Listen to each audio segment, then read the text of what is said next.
Mort de Naël à Nanterre, bus scolaire, tramway incendié, mairie attaquée. En Lorraine, de nombreuses violences nocturnes.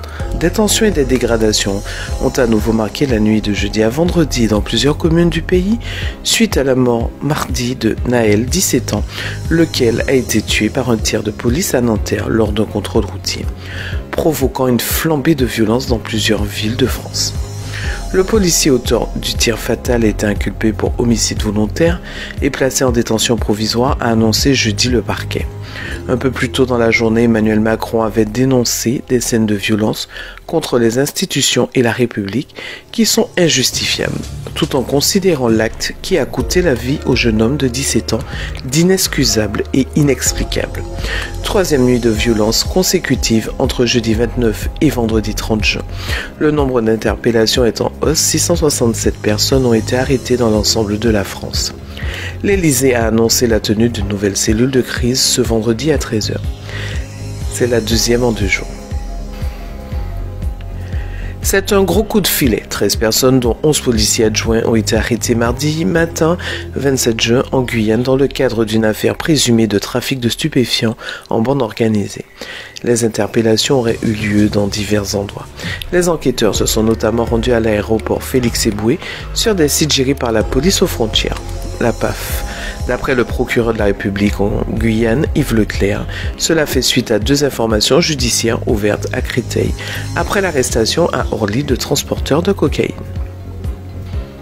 Les pharmacies de Guyane ont fermé leurs portes exceptionnellement ce jeudi 29 juin à 13 h, en soutien de leurs confrères agressés la veille dans un braquage. Je cite, « Des individus armés de fusils sont rentrés dans la pharmacie avant la fermeture. Plusieurs coups de feu ont été tirés. Le pharmacien a été blessé à la tête et heureusement que très légèrement. Nous sommes tous conscients que le pire a été, cette fois encore, évité de justesse. » Extrait du communiqué co-signé par l'Ordre des pharmaciens de Guyane, le syndicat des pharmacies et de Guyane et l'Union régionale des professionnels de santé des pharmaciens de Guyane. Ce nouveau mouvement de soutien après un braquage rappelle notamment celui des stations-service de Guyane qui avait baissé le rideau pour les mêmes raisons en décembre 2022. Preuve que tous les commerces, mais aussi les individus de Guyane sont touchés par cette violence. 2 véhicules, un bus scolaire et un minibus, ont eu un accident ce jeudi 29 juin. Le bus scolaire, au moment de l'impact, était à l'arrêt pour permettre la montée d'un enfant. Selon les premiers constats, le minibus a heurté le bus scolaire par l'arrière. Le véhicule scolaire, au moment de l'accident, transportait 2 personnes, le conducteur et une accompagnatrice qui ont été choqués mais pas été blessés. En revanche, le conducteur du minibus, victime d'un traumatisme thoracique et crânien, a été évacué vers le centre hospitalier de l'Ouest guyanais. Son pronostic vital n'est pas engagé. D'après les premiers éléments d'enquête, le conducteur du minibus se serait assoupi au volant, provoquant la collision.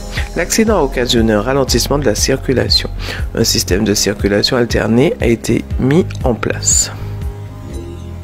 Antonio Guterres se rendra samedi 1er juillet 2023 en Haïti, quelques jours après l'expert indépendant de l'ONU pour les droits humains qui a plaidé le 28 juin pour l'envoi d'une force multinationale en appui de la police haïtienne. William O'Neill a évoqué l'idée d'une police spécialisée ayant la formation et l'équipement nécessaire pour s'occuper des gangs urbains, du crime organisé, des prises d'otages, des opérations très spécialisées et qui travaille avec la police haïtienne. Une première étape indispensable selon lui, avant de pouvoir penser à organiser des élections.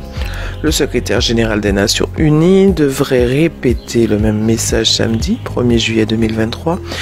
Il s'agit de la 2e visite d'Antonio Guterres en Haïti et elle intervient à 2 semaines du renouvellement du bureau intégré des Nations Unies en Haïti.